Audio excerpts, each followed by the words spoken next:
everyone, welcome back to another episode of Webtech Tutorial. In today's video, I'm going to guide you through how to log into Wells Fargo mortgage account.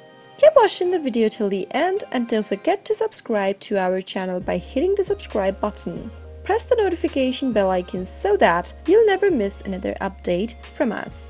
Start by clicking open a web browser and go to the search box and type in Wells Fargo mortgage and press the enter. From the search result displayed, click on Home Mortgage Loans and Services Wells Fargo, this link right here at the top, and you'll end up in this page.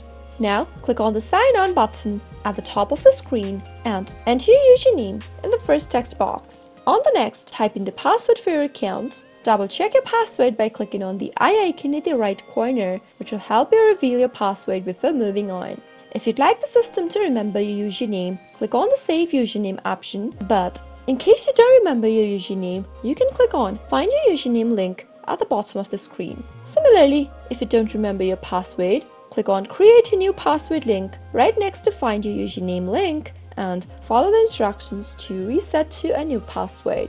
Finally, after everything's done, click Sign On and you'll be logged into Wells Fargo mortgage account. I hope you found the video to be helpful. If you did, go ahead and give us a thumbs up, comment down below in the comment box if you have a question or a feedback for us. I'll soon be back with more tutorial episodes. Goodbye till then.